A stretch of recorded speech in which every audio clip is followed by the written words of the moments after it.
Maka pembahasan di malam hari ini kita akan fokus bicara tentang seputar perayaan Tahun Baru. Bagaimana sejarahnya,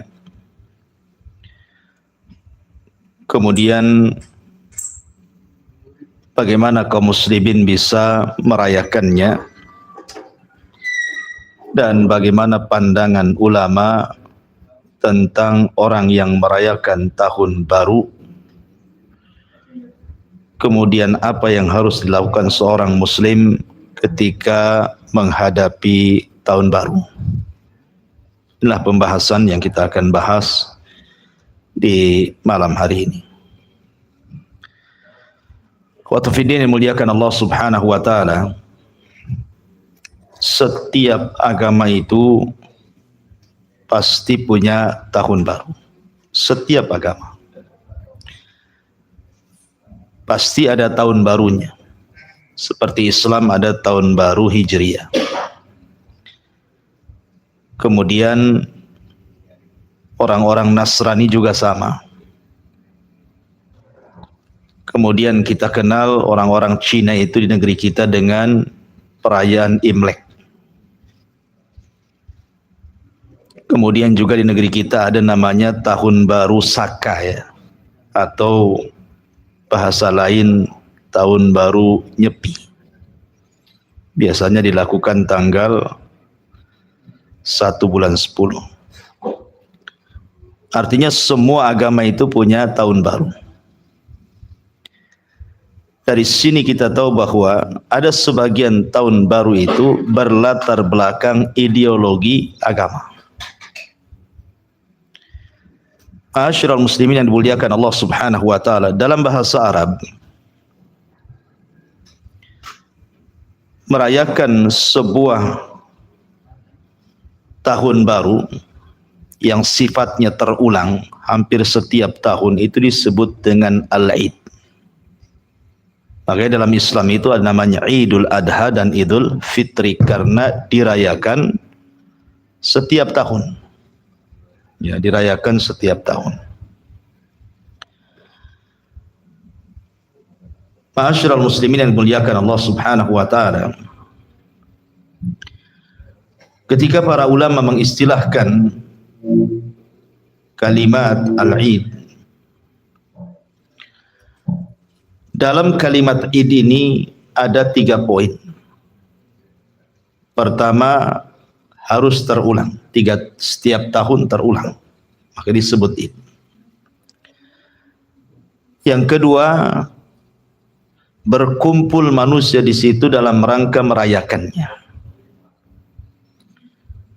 Kemudian yang ketiga, ada amalan-amalan khusus yang dilakukan pada saat Id itu tiba.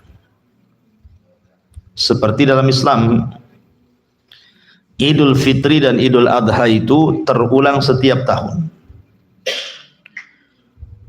Kemudian berkumpul manusia untuk merayakan Idul Fitri dan Idul Adha. Kemudian ada amalan-amalan khusus yang dilakukan saat datangnya Id itu, seperti sholat Id, baik Idul Fitri atau Idul Adha, ataupun ketika Idul Adha ada namanya ritual kurban. Itulah disebut Id. Berarti yang namanya hari raya setiap agama itu dilatar belakangi sebuah ideologi, bukan hanya semata-mata berkumpul bersenang-senang. Ma'asyiral muslimin yang dimuliakan Allah Subhanahu wa taala, adapun terkait dengan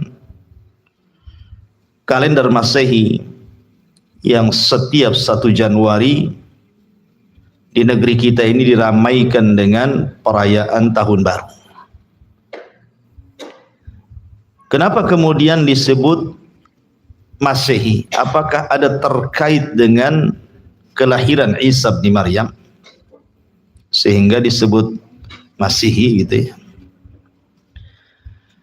Kalau kita lihat sejarah, sebenarnya Tahun Baru ini sudah dilakukan jauh sebelum orang-orang Nasrani melakukannya. Ketika dilakukan oleh orang-orang Romawi kuno. Dahulu ada seorang raja namanya Julian. Dia membuat kalender, maka disebut kalender Julian. Dialah yang pertama kali membuat kalender. Dan dia meletakkan bulan pertama itu bulan Januari. Kemudian dibuatlah semacam berhala patung yang memiliki dua muka. Jadi satu muka ke depan, satu muka ke belakang. Seolah-olah ke belakang artinya meninggalkan tahun, ke depan menyongsong tahun. Jadi kalau ke belakang 2022, ke depan 2023. Begitu wajahnya. Dan ada yang mengatakan bahwa kemudian patung itu disembah dan disebut dengan dewa Janus karena diambil dari Januari. Ma'asyiral muslimin yang dimuliakan Allah Azza wa Jalla, Kaisar Julian ini, Kaisar Romawi kuno dulu, ketika membuat kalender itu, maka dikenal akhirnya nama-nama kalender Masehi itu, dan semua memiliki makna. Diambil dari dewa-dewa mereka kan itu. Konon katanya bahwa setelah kemudian Kaisar Julian ini meninggal, kemudian kalender itu diambil atau disadur oleh seorang padri atau pendeta di Vatikan kala itu. Namanya Gregorius ya, yang kemudian dikenal dengan Gregorian Calendar. Itu banyak di YouTube tuh, atau di Google biasanya. Nanti keluar tuh sejarahnya. Yang kemudian belakangan diambil oleh PBB untuk menyamakan semua kalender satu dunia. Biar seragam gitu maksudnya. Lah Indonesia itu kan bagian dari negara PBB, makanya juga harus ikut kalender ini begitu. Lah ma'asyiral muslimin yang dimuliakan Allah Azza wa Jalla. Berarti dari sini kita tahu bahwa ada ideologi di balik perayaan tahun baru itu. Ideologinya apa? Ideologinya karena ini adalah ritual yang dilakukan orang-orang Romawi ketika mereka menyembah dewa Zeus. Dan setiap 1 Januari mereka rayakan. Belakangan kemudian disadur oleh orang-orang Majusi. Orang-orang Majusi itu menyadur perayaan Romawi yang kemudian dikenal dalam sejarah dengan Nairuz dan Mihrajat namanya. Dan itu yang diingkari Rasul ketika hijrah dari Mekah ke kota Madinah. Anas bin Malik radhiyallahu an menceritakan, jadi ketika Nabi SAW kemudian hijrah dari Mekah ke Madinah, dilihatnya orang-orang Madinah itu sedang bermain-main. Ingat, mereka hanya bermain-main saja, bersenang-senang saja, mungkin makan-makan, kumpul-kumpul, tidak ada ritual ibadah, hanya senang-senang saja kan itu. Biasa mereka lakukan setiap tahunnya seperti itu, perayaan Nairuz dan Mihrajat itu. Dan Nabi SAW kemudian mengatakan kepada orang-orang Madinah, perayaan apa yang kalian sedang rayakan ini? Maka mereka mengatakan, kami sedang merayakan sebuah perayaan yang biasa kami lakukan di zaman jahiliyah. Kami bermain-main saja wahai Rasul. Lah kemudian akhirnya Nabi SAW menegur mereka dan mengatakan, bagaimana kalau seandainya Allah mengganti 2 hari raya kalian dengan 2 hari raya yang jauh lebih baik dibandingkan 2 hari raya yang kalian lakukan. Kemudian Nabi SAW memilihkan hari raya Islam Idul Fitri dan Idul Adha. Sebagian ulama seperti Asy-Syaikh Mubarak Al-Furi rahimahullahu ta'ala mengatakan bahwa yang dilakukan penduduk Madinah itu, yang mereka bermain-main di 2 hari raya itu, maksudnya adalah hari raya Nairuz dan yang satunya hari raya Mihrajan. Ada yang mengatakan bahwa Nairuz itu adalah hari di awal tahun baru Masehi, Syamsiah bahasa kita. Versinya orang-orang Majusi. Sedangkan Mihrajan itu hari raya 6 bulan setelah hari raya Nairuz. Jadi setelah tahun barunya 6 bulan setelahnya kemudian ada hari raya namanya Mihrajan. Ada juga yang mengatakan bahwa Nairuz itu adalah hari di mana kedudukan matahari beralih ke titik Aries, artinya di permulaan tahun. Sedangkan Mihrajan itu adalah awal hari Libra, artinya pertengahannya. Lah Nabi SAW mengingkari 2 hari raya ini. Artinya kita tahu kalau diurut-urut di sini, berarti orang-orang Madinah itu mengambil budayanya orang-orang Persia. Kenapa kok bisa mengambil budaya Persia? Ingat ketika kita bicara tentang sejarah seorang raja Yaman yang terakhir, namanya Saif ibn Diyazan. Saif ibn Diyazan. Saif ibn Diyazan ini dia dendam dengan orang-orang Ahbash.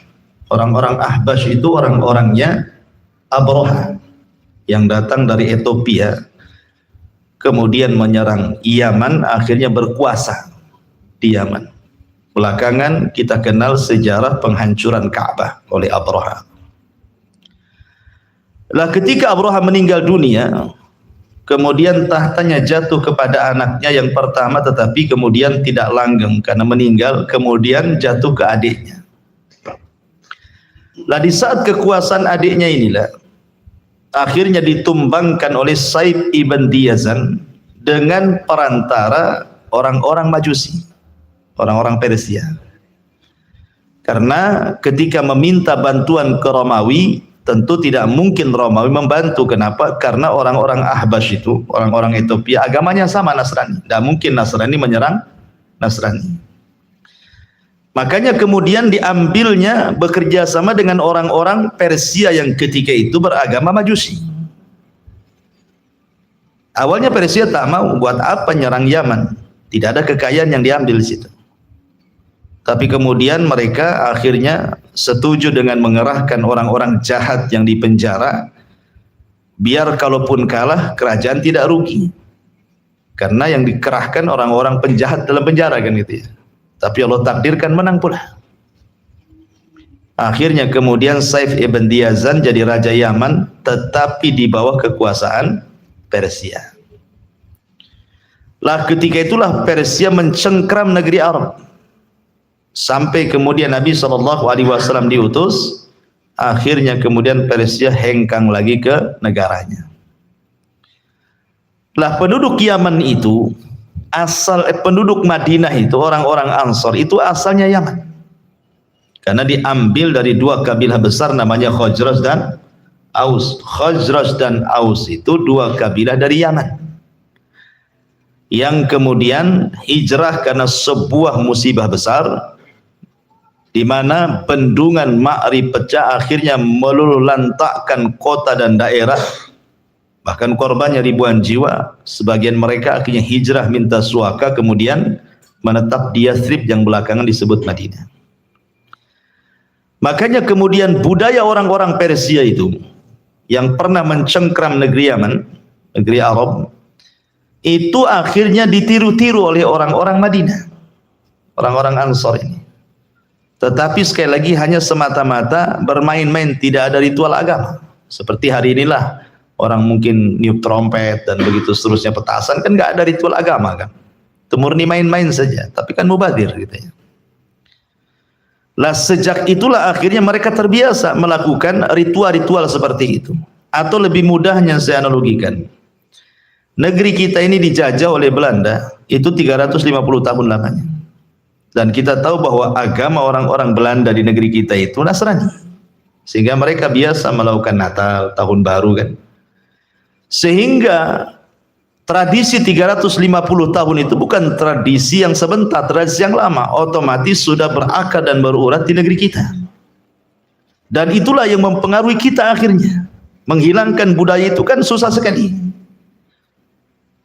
Lah begitu juga penduduk Yaman yang sudah dicengkeram oleh Persia, susah meninggalkan budayanya orang-orang Persia, salah satunya memperingati Nairuz dan Mihrajan tadi. Lah ketika Nabi SAW sampai dari Mekah ke Madinah, maka Nabi SAW kemudian memilihkan kepada mereka 2 hari raya terbaik. Kemudian Rasulullah SAW menyebutnya Idul Fitri dan Idul Adha. Dari sini kita ketahui bahwa Islam itu punya hari raya sendiri, Idul Fitri dan Idul Adha, sehingga tidak perlu kemudian masuk ke hari raya orang lain, apakah ikut dalam perayaannya ataupun mengucapkan selamat akan perayaannya, tidak boleh. Makanya Imam Ibnul Qayyim rahimahullahu ta'ala sampai beliau mengatakan dalam sebuah kata-kata yang bagus sekali. Apa kata Imam Ibnul Qayyim rahimahullahu ta'ala? Bahwa baik, mana perkataan?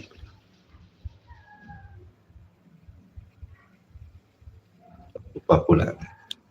Intinya bahwa kata beliau, at-tahni'atu li'a'yadil kuffar, mengucapkan selamat kepada hari raya idnya orang-orang kafir. Apakah selamat hari Natal gitu ya, atau selamat tahun baru, maka ini beliau mengatakan haramun bil ittifaq. Itu kata beliau, haram secara kesepakatan ulama. Kalau sudah disebut kesepakatan ulama, berarti majalnya bukan majal ikhtilaf wal ijtihad. Di sini bukan ranahnya perselisihan ulama atau ijtihad para ulama, bukan. Tetapi kalau sudah sepakat, ya sepakat, nggak ada khilaf. Karena muncul orang belakangan akhirnya mencari-cari dalih untuk membenarkan bolehnya mengucapkan selamat kepada perayaan hari raya orang lain. Padahal ulama kita mengatakan haramun bil ittifaq, haram secara kesepakatan, tidak ada khilaf dan bukan ranah ijtihad. Karena dalil-dalilnya sangat banyak, baik Al-Quran ataupun Sunnah Nabi SAW. Contoh yang mudah, kemarin tanggal 25 Desember, saudara kita dari Nasrani mengadakan Natal kan itu. Ada sebagian kaum muslimin yang mengucapkan selamat hari raya Natal. Alasannya karena ketika kita hari raya Idul Fitri atau Idul Adha, mereka pun mengucapkan hal yang sama. Maka kita tidak boleh. Masa tidak boleh? Ya toleransi lah. Dan itu ya, mereka sudah mengucapkan, ya kita ucapkan balik. Sebenarnya dalam Islam itu kan tegas dalam Quran, la ikraha fiddin, tidak ada paksaan dalam Islam itu. Artinya bahwa kita tidak memaksa mereka untuk mengucapkan hari raya kita kan. Sebagaimana kalian juga jangan maksa kami untuk mengucapkan hari raya kalian. Dan saya kira orang-orang mereka, orang-orang non-muslim dari kalangan Nasrani dan yang semacamnya, tidak sakit hati kalaupun kita tidak mengucap kalimat itu. Karena mereka paham, bukan di situ toleransinya. Yang penting saling menghargai kan itu. Tetapi yang sakit hati itu kadang-kadang sesama kaum muslimin. Mereka tidak terima ketika kita kemudian memfatwakan, mengambil fatwa-fatwa para ulama ahli sunnah wal jamaah tentang haramnya mengatakan tahniah. Karena memang konsekuensinya berat ya kawan. Mengucapkan selamat Natal itu berat sekali bagi kita kaum muslimin ya. Karena bagaimanapun seolah-olah kita dipaksa dengan 3 perkara jadinya. Pertama, meyakini bahwa Isa itu anak Tuhan. Sementara Allah Subhanahu wa taala membantah soal itu. Qul huwallahu ahad, Allahus samad, lam yalid wa lam yulad. Jelas dalam Islam, lam yalid wa lam yulad. Tidak dilahirkan dan tidak melahirkan. Dan Allah Subhanahu wa taala juga mengatakan, laqad kafara alladziina qalu innallaha tsalitsu tsalatsa. Sungguh telah kafir, laqad kafara alladziina, sungguh telah kafir orang-orang yang mengatakan innallaha tsalitsu tsalatsa. Sungguhnya Allah itu satu di antara tiga Tuhan, atau dengan kata lain Trinitas. Allah membantah. Allah itu ahad. Dan Allah mengkafirkan setiap orang yang mengatakan bahwa dia satu di antara tiga Tuhan. Ini satu. Yang kedua, mengakui bahwa Isa itu mati di tiang salib. Sementara Allah bantah dalam Al-Quran, bal rafa'ahu ila sama. Bahkan Allah angkat Isa ke langit. Isa belum disalib. Isa itu ada di langit keberapa? Keberapa Isa? Langit pertama Adam. Kedua Isa dengan Yahya. Dia ada di langit sana. Makanya ketika orang-orang Yahudi mengklaim membunuh Isa dengan mengatakan qatalnal masiha Isa bin Maryam, kami sudah membunuh Isa bin Maryam, apa kata Allah? Wa ma qataluhu wa ma sallabuhu walakin syubbiha lahu. Mereka orang Yahudi tidak membunuh Isa. Mereka tidak menyalib Isa. Mereka tidak membunuh, bahkan Isa diserupakan. Jadi yang disalib dan yang dibunuh itu serupaan Isa. Isanya diangkat ke langit. Dan itu sudah saya jelaskan ketika mengkisahkan tentang Isa bin Maryam ketika diangkat ke langit. Kemudian yang ketiga, seolah-olah menetapkan bahwa lahirnya Isa itu tanggal 25 Desember. Desember bulan berapa? Bulan berapa Desember itu? Bulan 12. Di dalam surah Maryam, ketika Allah Subhanahu wa taala mengkisahkan tentang kelahiran Isa, di situ Allah perintahkan kepada Maryam untuk menghentakkan kakinya ke pohon kurma. Kemudian Allah katakan tusaqit alaihi rotoban janiyah. Maka akan rontok rutob kurma-kurma basah itu jatuh dan tinggal makan. Tidak ada bulan 12 itu kurma berbuah. Kurma itu kalau enggak bulan 6, bulan 7, bulan 8. Bulan 12 tidak ada kurma basah. Dari sini juga dipertanyakan tentang kelahiran tanggal 25 Desember ini. Karena kurma pada bulan itu tidak mungkin ada. Kurma itu antara bulan 6, bulan 7, bulan 8. Itu musimnya. Sementara Al-Quran mengatakan bahwa Maryam itu ketika menghentakkan kaki saat lahirnya Isa itu tusakit alaiha rutaban janiyah. Pada jatuh itu rutab. Rutab itu kurma basah. Itulah jatuh kurma basah-basah. Dan itu musimnya tidak ada di bulan 12. Bulan Desember itu tidak ada.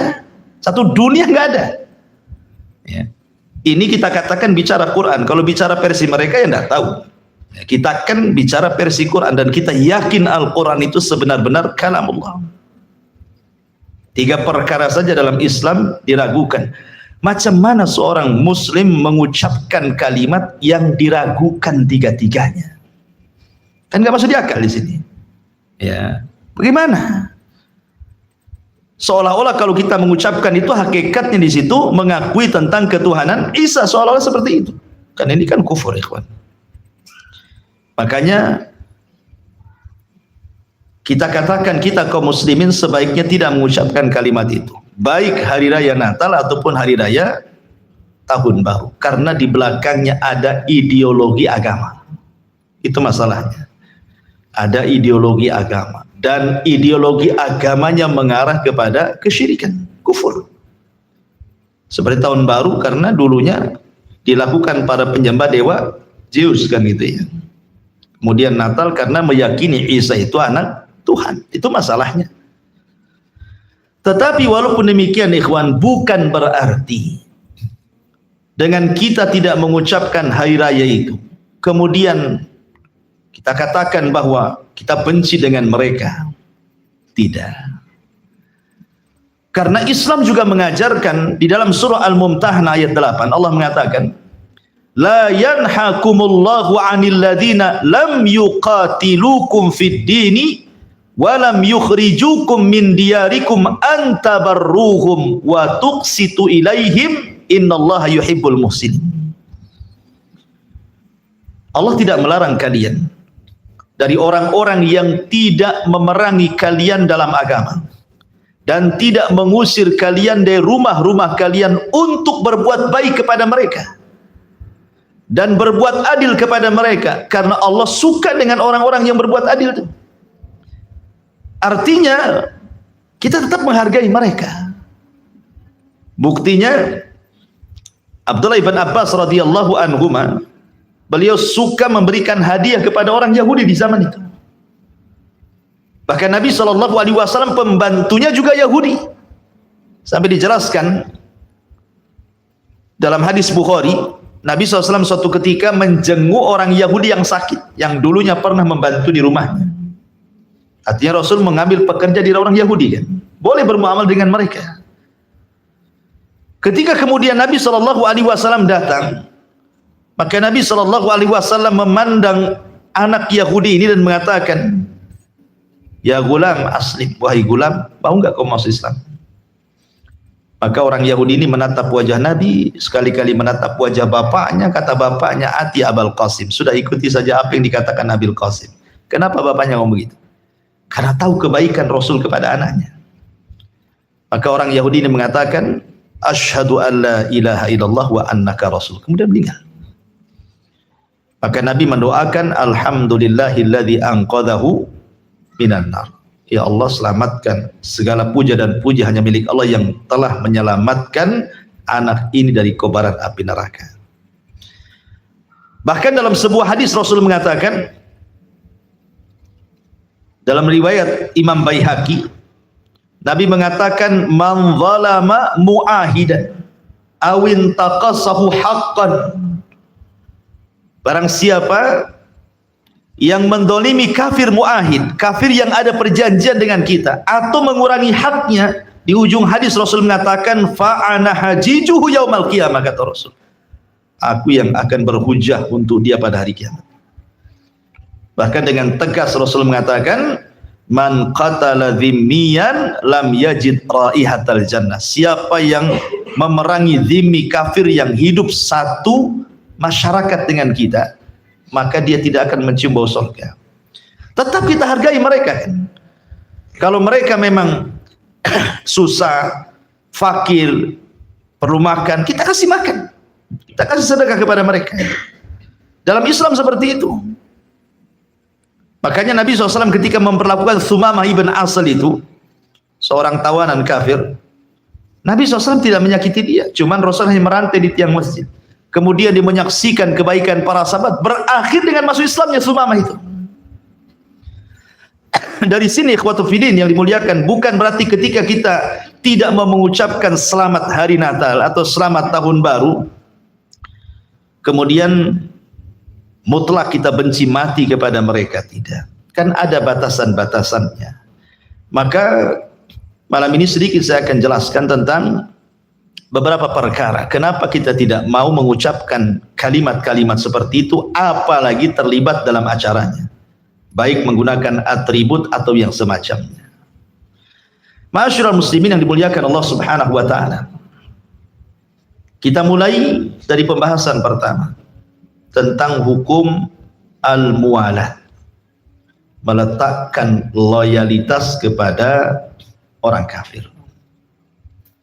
Kenapa saya ingin membahas permulaan ini dengan membicarakan tentang al-muwalah, berloyalitas. Tidak boleh haram memberikan loyalitas kepada orang kafir. Karena kita bicara tentang hari raya yang dibentuk oleh orang-orang kafir. Maka kita akan mengambil asas dasar hukumnya dulu sebelum kita menetapkan hukumnya. Syekhul Islam Ibn Taimiyah rahimahullahu taala mengatakan dalam kitabnya Al-Fatawa, aslul muwalati hiyal mahabbah. Asal kata mualah, loyalitas itu adalah karena tertanam kecintaan dalam hati kepada seseorang. Dan itu lawan daripada al-mu'adat, kebencian. Artinya bahwa kalau seseorang itu meletakkan wala, berarti membuang kebencian. Kalau seseorang itu menetapkan kebencian, berarti menghilangkan kecintaan. Di dalam Al-Quranul Karim, tepat surah Al-Ma'idah ayat 80, Allah subhanahu wa ta'ala mengatakan, tara kathiran minhum yatawallawna alladhina kafaru labisa ma qaddamat lahum anfusuhum an sakhitallahu alaihim wa fil adzabi hum khalidun. Kamu melihat banyak di antara mereka tolong menolong dengan orang-orang kafir ataupun musyrik. Sungguh sangat buruk apa yang mereka lakukan untuk diri mereka sendiri, yaitu dengan mendatangkan kemurkaan Allah, dan mereka akan kekal dalam azab Allah subhanahu wa ta'ala. Ma'asyiral muslimin yang dimuliakan Allah subhanahu wa ta'ala, lihat dari sini, ayat ini menunjukkan bahwa ketika kita kaum muslimin tolong menolong dengan mereka orang-orang kafir dalam peribadatan yang khusus bagi mereka, sementara Allah mengatakan dalam ayat yang lain, wala ta'awanu 'alal itsmi wal udwan, jangan tolong menolong di atas perbuatan dosa dan permusuhan. Di sini Allah katakan bahwa an sakhitallahu alaihim, berarti itu pertanda Anda sedang memicu kemurkaan Allah subhanahu wa ta'ala. Maka saya peringatkan kepada anak-anak muda lewat YouTube ini, siapapun yang mendengar atau antum yang di sini, jangan sampai ikut terlibat dalam perayaan tahun baru, karena itu awal mengundang azab Allah subhanahu wa ta'ala. Harusnya orang pergantian tahun itu kan mendatangkan rahmat, ikhwan, supaya tahun depan lebih baik daripada tahun kemarin. Ini dimulai dengan mengundang azab Allah, mengundang kemurkaan Allah subhanahu wa ta'ala dengan berbagai macam maksiat yang dilakukan. Nanti saya akan jelaskan, ya. Ma'asyiral muslimin yang dimuliakan Allah subhanahu wa ta'ala, di dalam surah Ali Imran ayat 28 juga Allah mengatakan, la yattakhidil mu'minuna al-kafirina awliya'a min dunil mu'minin.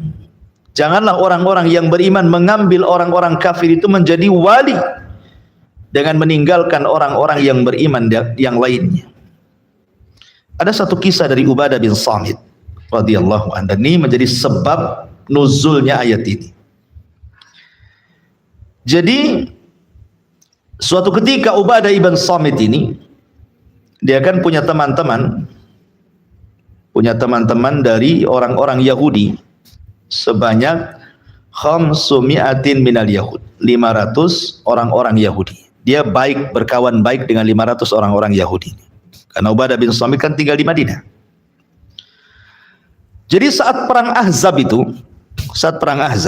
Ubadah bin Samit itu menawarkan kepada Rasul, saya punya kawan orang-orang Yahudi sebanyak 500 orang. Gimana kalau saya minta tolong kepada mereka untuk terlibat dalam peperangan kita ini? Maka Nabi SAW kemudian terdiam. Akhirnya turunlah ayat la yattakhidil mu'minunal kafirina awliya min dunil mu'minin. Janganlah orang-orang yang beriman mengambil orang-orang kafir menjadi wali dengan meninggalkan orang-orang mukmin yang lainnya. Rasul tidak mau menggunakan jasanya mereka, ya, karena takut tertanam loyalitas, ya. Ma'asyiral muslimin yang dimuliakan Allah subhanahu wa ta'ala. Kemudian juga dalam hadis Itban ibn Malik radhiyallahu anhu, jadi suatu ketika ada seseorang yang berkata di majelis Nabi sallallahu alaihi wasallam, aina Malik ibn Duhshun, mana Malik ibn Duhshun? Maka yang lain mengatakan jangan sebut-sebut Malik ibn Dushun, dia munafik katanya. Maka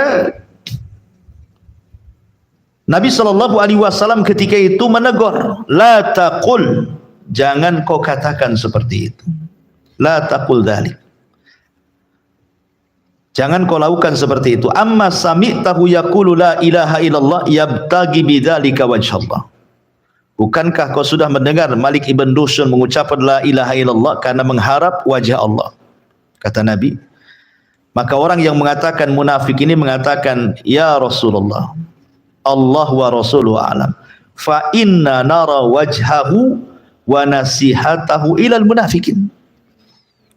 Bukan begitu wahai Rasul, aku mengatakan dia munafik karena aku lihat dia suka mengarahkan wajahnya dan nasihat-nasihatnya kepada orang munafik.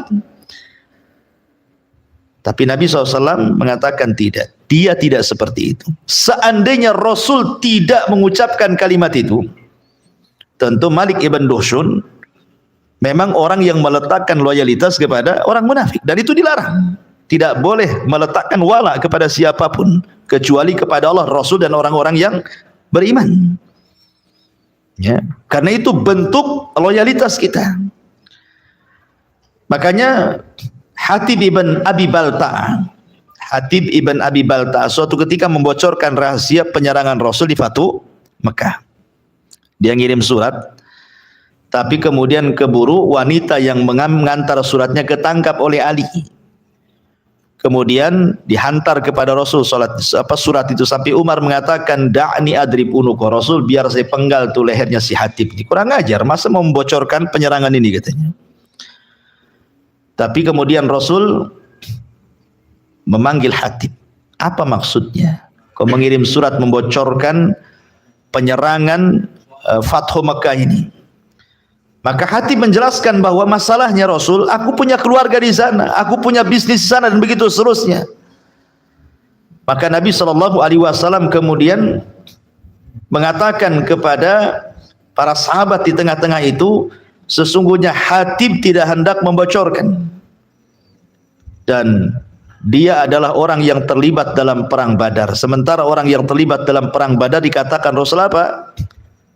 Lakukan sesukamu karena Allah sudah mengampuni dosa-dosamu. Lihat Hatib saja ketika ngirim surat hampir dipenggal tuh kepalanya, kalau bukan karena orang yang terlibat dalam perang Badar kan gitu ya. Karena memang dalam Islam tidak boleh seseorang meletakkan apa? Loyalitas kepada orang kafir. Ya. Lalu apa kaitan kemudian dengan tahun baru itu? Karena kalau kita terlibat itu sama saja kita meletakkan loyalitas kepada mereka, itu masalahnya. Karena sekali lagi setiap tahun baru itu ada ideologi yang terselubung di dalamnya. Lah kenapa demikian? Sebab kalau orang sudah meletakkan loyalitas, pembahasan yang kedua jatuh kepada apa? Tasyabbuh. Jatuh kepada tasyabbuh bil kuffar, menyerupai orang kufar. Dan Nabi SAW mengatakan man tasyabbaha biqaumin fahuwa minhum. Siapa yang menyerupai sebuah kaum, maka dia tergolong kaum tersebut. Ma'asyiral muslimin yang dimuliakan Allah Azza wa Jalla, 14 abad yang silam Rasul sudah mewanti-wanti sebenarnya tentang persoalan tasyabbuh di sini. Dalam sebuah hadis yang disepakati Bukhari Muslim, kata Nabi SAW, la tattabi'anna sanana man qablakum shibran bi shibrin wa dhira'an bi dhira'in hatta law salaku juhra dhabbin la salaktumuhu. Qalu ya Rasulullah al-yahud wan nasara, qala faman. Kata Rasul, kalian akan mengikuti tata cara mereka sejengkal demi sejengkal, ketika kurang sehasta demi sehasta, ketika kurang boleh jadi mungkin semeter demi semeter, sekilo demi sekilo, semil demi semil, dan begitu seterusnya. Sampai kalau seandainya mereka masuk ke lubang biawak yang lika-liku di dalam lubang tersebut, kalian ikut juga di belakangnya. Kemudian Rasul ditanya, Rasul, apakah yang dimaksud Yahudi dan Nasrani? Maka Rasul mengatakan, kalau bukan mereka siapa lagi? Kalau bukan mereka siapa lagi? Jadi kebanyakan umat Islam itu banyak meniru tradisi mereka. Contoh mamanya ketika hari raya Natal, Banyak kaum muslimin yang menggunakan atribut orang-orang itu kan, di toko-toko, di pom-pom bensin, di supermarket kan itu ya. Kadang-kadang bosnya karena mungkin agama mereka disuruh pula kepalanya pakai topi-topi atribut mereka kan. Tidak boleh. Kita tidak boleh menyerupai mereka. Karena Allah yang mengatakan wala tabarrujna tabarrujal jahiliyatil ula, kita tidak boleh tabarruj. Ya. Karena tabarruj itu menyerupai orang-orang kafir dari segi pakaian kan itu. Maka apapun yang merupakan kekhususan mereka, maka tidak boleh. Kecuali kalau pakaian itu bukan kekhususan mereka. Semua orang pakai. Kayak kaos gitu kan, semua orang pakai kan. Mereka pakai, kita pakai. Nah. Tapi kalau sudah merupakan kekhususan mereka dan itu menjadi atribut ritual mereka, itu yang tak boleh. Itu namanya tasyabbuh tuh. Apalagi kita di negeri Islam, ikhwan. Kalau antum tidak pakai topi itu, apa antum dihujat? Kan enggak juga kan? Kalau antum namanya ketika hari Natal antum pakai citak ke sana kemari, ada yang hujat antum? Tak ada. Nah, tidak ada yang menghujat kita, yang memaksa kita tidak ada, karena kita ini mayoritas Islam di sini kan. Biarkan mereka melakukan ibadah sesuka mereka, lakum dinukum waliyadin. Ya. Adapun soal umpamanya menjaga gereja itu masalah lain. Ya, karena ada hukum lain. Menjaga gereja itu kan bicara masalah keamanan, berarti bicara soal negara.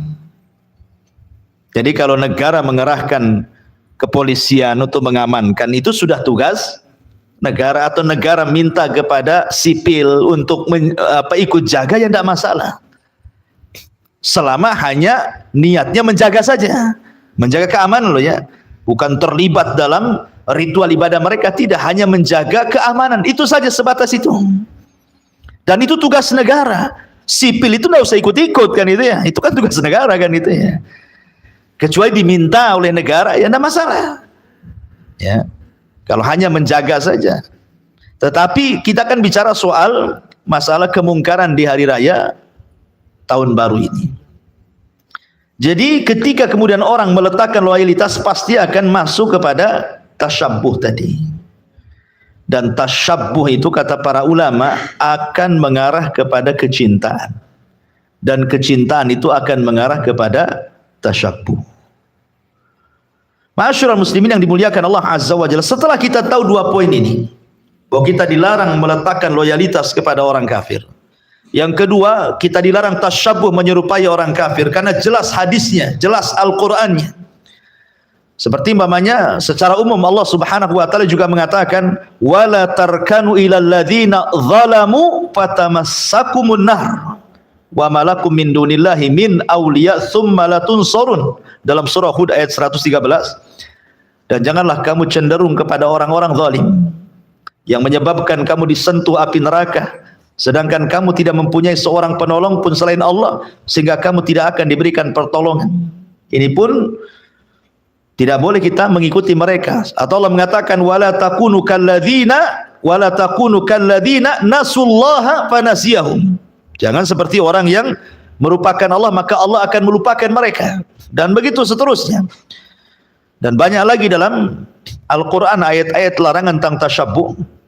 Intinya kalau kita sudah kenal dua poin, bahwa tidak boleh meletakkan loyalitas, kemudian kita tidak boleh tasyabbuh, lalu Islam dengan sangat adil sudah membuat hari raya sendiri.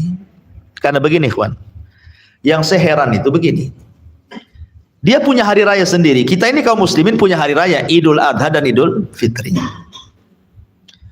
Tiba-tiba ketika datang hari raya mereka, kok merayakan hari raya mereka jauh lebih bahagia ketika dia merayakan hari raya sendiri, gitu masalahnya. Kan aneh gitu ya.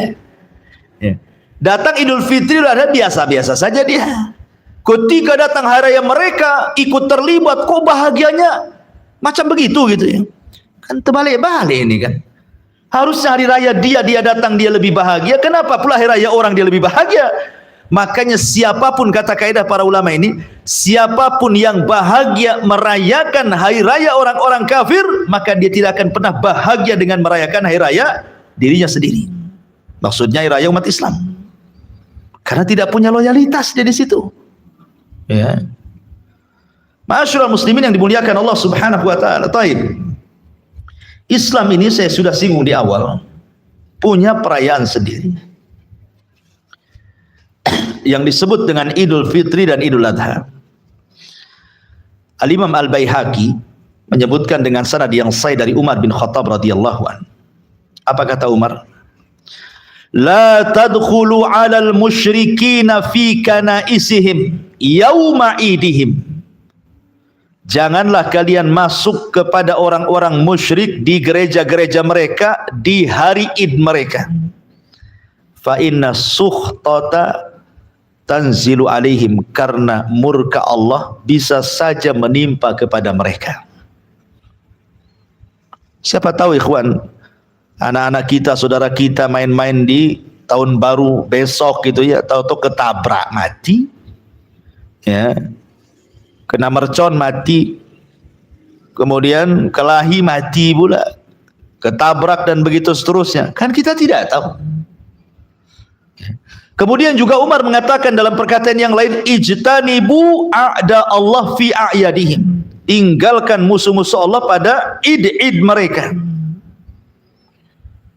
Bahkan Abdullah ibn Umar radhiyallahu anhu mengatakan, man marra bi biladil a'ajim fasana'a nairuzuhum wa mihrajanuhum wa tashabbaha bihim hatta yamuta wa huwa kadzalik husyira ma'ahum yaumal qiyamah. Lihat, pedas sekali ini ucapan Abdullah bin Umar nih. Barang siapa yang lewat di negeri asing yang merayakan hari Nairuz mereka dan mihrajan mereka, kemudian engkau tasyabbuh dengan mereka, terlibat dalam perayaan mereka sampai engkau mati, maka pada hari kiamat engkau akan dikumpulkan bersama mereka, katanya. Lihat, ini Abdullah bin Umar keras sekali. Karena siapa yang meletakkan loyalitas dengan siapa, hari kiamat dikumpulkan dengan seperti itu. Lihat ketika Rasul bicara tentang orang yang tidak menjaga sholatnya, apa kata Rasul? Maka mereka akan dikumpulkan bersama Fir'aun, bersama Haman, bersama Qarun, dan bersama Ubay ibn Khalaf. Karena yang melalaikan sholat itu kalau tidak kekuasaan, penjilat penguasa. Kalau tidak menjilat penguasa karena peniagaan dan harta, atau karena kesibukan dunia. Makanya Nabi SAW mengatakan akan dikumpulkan bersama mereka. Man tashabbaha biqaumin fahuwa minhum. Kemudian juga ma'asyiral muslimin yang dimuliakan Allah Subhanahu wa taala, suatu ketika disebutkan oleh Imam Zahabi atau yang lainnya tentang kisah Abu Bakar Siddiq radhiyallahu anhu. Jadi ketika Abu Bakar Siddiq hendak melarang Nabi SAW bersenang-senang, Aisyah radhiyallahu anha bernyanyi, ya, meniru orang-orang Habasyah, anak-anak kecil itu yang menabuh dub tuh. Kemudian Abu Bakar mengatakan, tidak mungkin di rumah Rasul ada musik, katanya. Maksudnya suara dub, dan itu dibolehkan. Suara musik yang dibolehkan hanya dub. Ya, dub itu macam apa ya? Semacam apa? Rebana, tapi nggak pakai kecrek, ya. Hanya rebananya saja. Karena ada yang pakai kecrek sebelahnya, bukan itu yang. Ya. Jadi ketika itu ditabuh itu, Abu Bakar, subhanallah, di rumah Rasul ada mizmar min majamir syaitan. Maka kemudian Nabi SAW membantah Abu Bakar dan mengatakan, liya'lamal yahud, wahai Abu Bakar, bukan begitu. Kita mengadakan hari raya itu supaya orang-orang Yahudi dan Nasrani tahu bahwa Islam punya hari raya.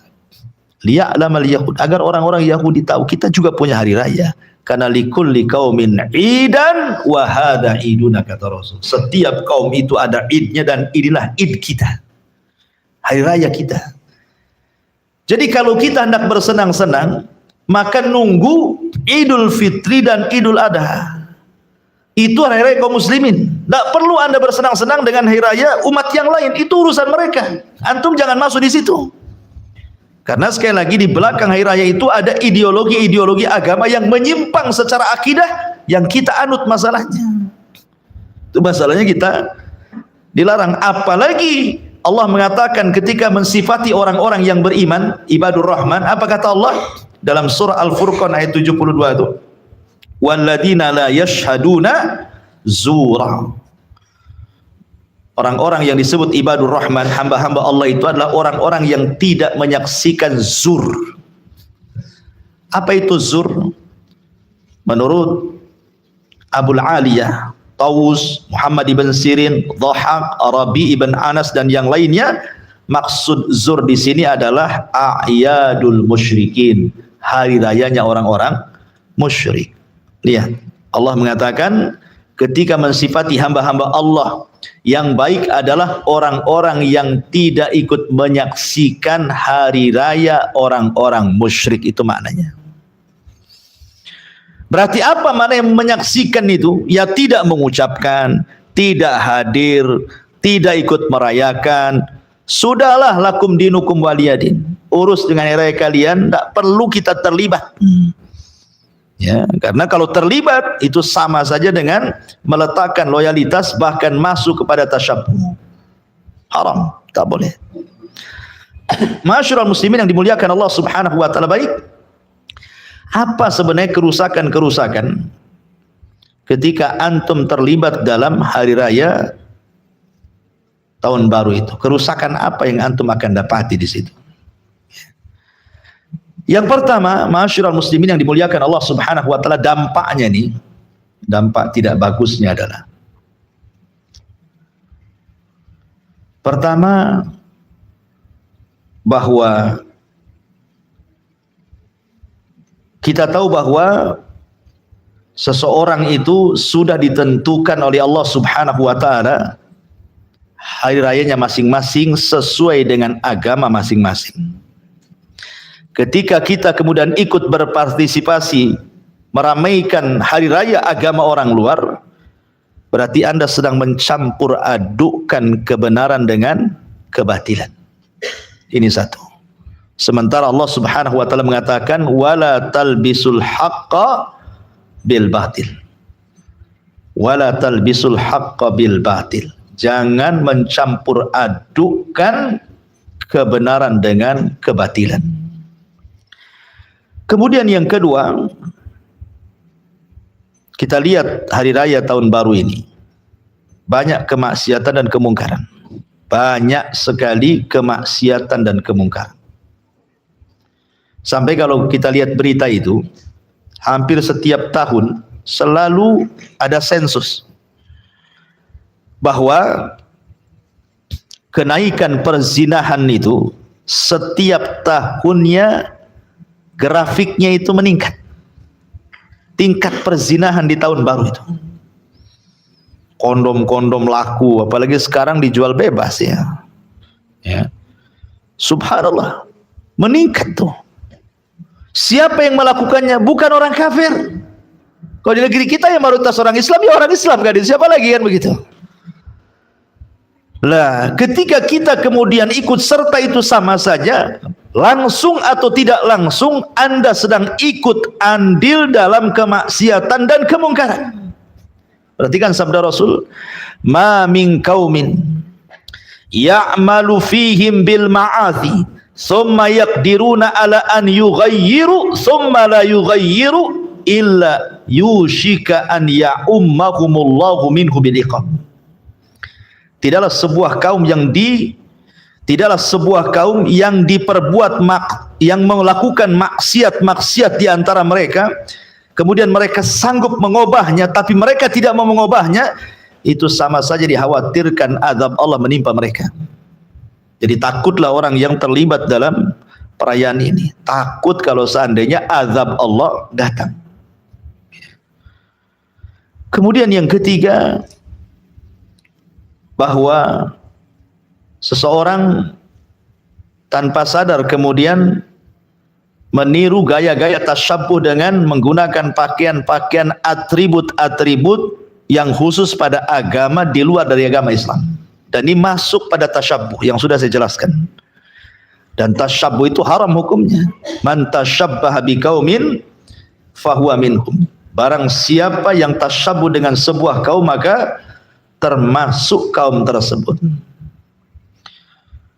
Kemudian juga penetapan kalender dengan perhitungan Masehi bagi umat Islam itu punya perhitungan kalender sendiri, ikhwan, yang disebut dengan Al-Qamari. Disebut dengan kalender Qamariyah. Umar bin Khattab radhiyallahu an, ketika di zaman itu kan banyak penanggalan kalender-kalender, maka sahabat sepakat Islam harus punya kalender sendiri. Maka di zaman Umar dibentuklah kalender Hijriyah, diambil dari hijrahnya Nabi. Ya. Kenapa Umar bin Khattab radhiyallahu anhu membuat kalender ini? Karena Umar paham, orang secerdas Umar itu, bahwa ketika menyelisih orang kafir itulah bentuk izzahnya seorang muslim. Makanya ketika Nabi SAW mengatakan la yazalun nas bi khairin ma'ajjalul fitra wa yuakhiru sahur. Akan senantiasa manusia itu di atas kebaikan, di atas kejayaan ketika mereka mengakhirkan sahur dan menyegerakan berbuka. Pertanyaan sederhana, apa hubung kait sahur dan buka dengan kejayaan Islam? Itu kan soal makan. Masa makan bisa menjayakan Islam? Bukan itu pemahamannya. Pemahamannya Nabi SAW mengatakan bahwa Islam itu akan jaya ketika mereka mengakhirkan sahur dan menyegerakan berbuka. Karena dibalik menyegerakan berbuka dan mengakhirkan sahur itu ada mukhalafatul kufar. Kita sedang menyelisih orang kafir. Karena orang kafir kalau berbuka nunggu bintang dulu muncul. Ketika kita menyelisih orang kafir, di sini letak kejayaannya. Maka apapun yang menyelisih mereka itu jayanya umat Islam. Berarti kita tidak sedang dijajah, gitu maksudnya kan. Itulah nasib negeri yang dijajah, mau tidak mau mengikuti budaya yang menjajahnya. Karena melihat orang-orang barat itu mungkin maju, Eropa itu wah maju, lebih tinggi dibandingkan kita, akhirnya lama-lama bergaya mereka pula. Ya, karena mereka lebih maju katanya. Bukan begitu. Sedikit demi sedikit kita jayakan Islam, selisih mereka. Kita harus menyelisih mereka. Dalam soal ritual ibadah itu harus menyelisih mereka. Kalau soal dunia itu lain cerita. Kita kan cerita agama di sini. Ya, makanya kenapa kemudian Umar bin Khattab membuat penanggalan Hijriah untuk menyelisih orang-orang kafir. Walaupun kenyataannya kita sendiri masih tidak bisa meninggalkan kalender Masehi kan itu. Tetap saja menggunakan kalender Masehi. Hijriah itu yang hafal cuma satu, Ramadan. Kemudian Syawal. Nah, itu kan ada puasa. Habis itu udah bingung. Ya. Mana Dzulqa'dah, mana Dzulhijjah, mana Muharram, ini bulan apa, bulan ini pun tak tahu kita. Karena gajiannya nggak pakai bulan itu masalahnya. Kapan gajiannya? 1 Muharram? Enggak juga. Gajiannya pakai bulan Masehi ya. Masyarul muslimin yang dimuliakan Allah Azza. Belum lagi secara umum kerusakannya kan, seperti mengganggu ketenangan masyarakat. Kan tidak semua masyarakat juga suka dengan suara petasan, suara trompet, kan nggak suka juga. Apalagi di antara mereka ada yang sakit, mungkin terganggu. Kemudian yang lebih parah pemborosan harga petasan itu, saya kira mungkin 100-200 ribu, ada yang juta-juta juga rupanya harganya itu kan. Bayangkan kan sayang, beli juta-juta, beli mercon itu. Coba diberikan fuqara wal masakin. Manfaat bagi orang-orang fuqara wal masakin. Belum lagi mengkonsumsi makanan, minuman berlebihan, berhura-hura di malam itu. Belum juga perbuatan dosanya, zinahnya, khomernya, ikhtilatnya. Belum lagi kemudian lebih parah itu merusak sholat subuhnya, merusak qiyamul lailnya, karena dia harus tunggu jam 12 tuh masalahnya. Nunggu tuh jam 12 kan. Kalau jam 12 belum jam 12 tidak ada petasan tuh. Petasan kecil-kecil aja itu anak petasan. Ah, kalau sudah jam 12 baru tuh, ya kan, mbah petasan baru keluar kan. Masya Allah kan. Ini ikhwan, kita orang Islam, maka kalaupun harus, anggaplah kita harus merayakan tahun baru itu dengan cara apa? Ya. Maka para ulama mengatakan kalau antum harus rayakan hari raya itu, ingat pergantian tahun itu sama dengan pergantian bulan, sama dengan pergantian hari, sama dengan pergantian jam. Bukankah Allah yang mengatakan dalam surah Nur ayat 44, yuqallibullahu laila wan nahar inna fi dzalika la ibratan liulil absar. Allah yang mempergantikan adanya malam, adanya siang. Dan Allah juga mengatakan dalam Al-Imran 190-191, inna fi khalqis samawati wal arwah ikhtilafil laili wan nahari laayatil liulil albab. Sungguhnya dalam penciptaan langit dan bumi serta silih bergantinya malam dan siang itu ada tanda-tanda yang harus dipikirkan oleh orang-orang yang berakal. Artinya dengan berjalannya jam, kemudian hari hilang datang minggu, minggu pergi datang bulan, bulan kemana datang tahun, begitu kan. Itu soal biasa, ikhwan. Ya. Sehingga yang harus antum pahami sebenarnya, kalau kita mengadakan tahun atau menghadapi tahun baru itu, yang harus kita pahami itu, sudahkah kita menghargai waktu yang terus berjalan ini, itu maksudnya. Sehingga para ulama mengatakan yang harus antum lakukan itu adalah muhasabah. Apa muhasabah itu? Artinya mengintrospeksi diri sendiri. Introspeksi itu ada dua. Introspeksi itu yang sedang berlaku, yang sudah berlaku dan yang akan datang. Ini yang sudah berlaku, antum berpikir apa kekurangan antum? Mungkin tahun kemarin ini sholatnya bolong-bolong, puasanya jarang-jarang, sedekahnya pelit-pelit, zikirnya jarang, baca Qur'annya iya juga jarang, silaturahim jarang, masih durhaka dengan orang tua, dan begitu seterusnya. Itulah introspeksi yang sudah berlalu. Ya. Kemudian introspeksi yang akan datang, berangan-angan. Tahun ini nggak boleh seperti tahun kemarin, itu maksudnya. Kalau tahun kemarin bolong-bolong, tahun ini nggak akan bolong-bolong. Seperti itu yang harus disiapkan.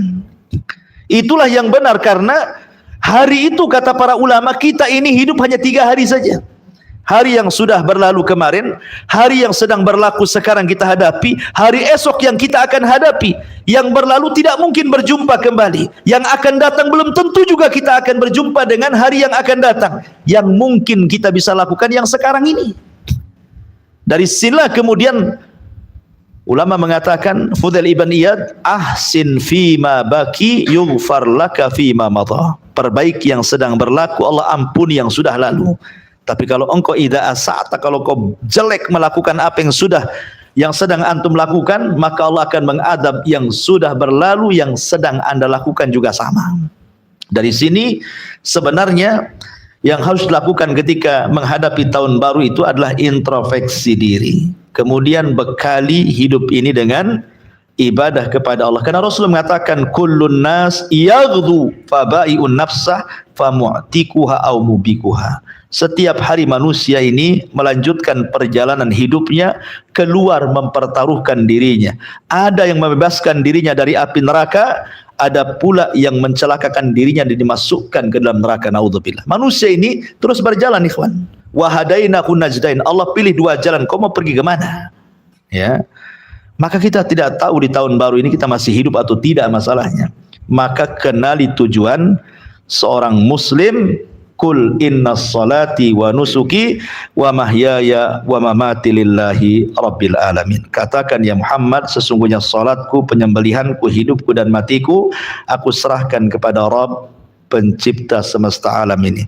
Wallahu alam bisawab. Ini yang bisa saya sampaikan. Ya, mudah-mudahan ada manfaatnya. Sebelum saya tutup, ya kita buat hijab dulu, silakan. Kalau ada yang mau bertanya. Ya. Di malam tahun baru kan, ya, sebagian kaum muslimin ada yang memang mereka tidak mengikuti langsung ya, tapi di lain tempat itu mengadakan acara keagamaan juga. Iya. Zikir bersama itu. Seperti apa ya? Iya, paham. Ya, alhamdulillah. Adapun mengkhususkan tahun baru tentu tidak ada contohnya. Tapi kalau bertepatan jadwalnya di tahun baru, makanya saya kajian tepat pula malam besok. Ya itu kan rutinan. Kan itu. Ya kan tidak mengkhususkan namanya kan. Kalau mengkhususkan itu perlu dalil namanya. Tapi kalau bertepatan dengan jadwalnya tidaklah. Ya kalau dia mengatakan Ustaz kan tahun baru itu kan kita lah begadang-gadang aja lah kan gitu. Apa-apa nengok mercon, kena goyah. Nah, tengok carilah tempat yang tinggi nengok-nengok. Saya kan cuma nengok-nengok saja Ustaz. Enggak ngapa-ngapain. Ya. Justru Nabi melarang penduduk Madinah itu bukan sedang beribadah. Mereka sedang main-main, makan-makan, kumpul-kumpul, ngobrol-ngobrol. Itu yang dilarang Nabi. Ya. Ulang tahun kalian tuh loh, tak baik karena itu ulang tahunnya Nairuz dan Mi'rajan. Allah sudah gantikan dengan Idul Fitri dan Idul Adha. Yang begini saja dilarang. Ya, ya. Gimana yang jelas-jelas kemudian mengeluarkan uangnya, hadir di situ, merayakannya, apalagi sampai juga dengan maksiatnya, naudzubillah. Nah, itu maksudnya, apalagi sampai dibumbui dengan perkara-perkara yang tidak diajarkan Nabi. Makin lagi parah kan itu. Ya, sebaiknya maka banyak-banyaklah istighfar. Falyanzur, gimana ayatnya, ya ayyuhalladzina amanu faltanzur nafsum ma qaddamat liqad. Hendaklah jiwa itu melihat apa yang akan terjadi besok. Setelah tahun baru itu antum mau menjadi apa gitu. Kita kan tidak tahu. Maka bertakwalah kepada Allah Azza wa Jalla. Wallahu a'lam bishawab.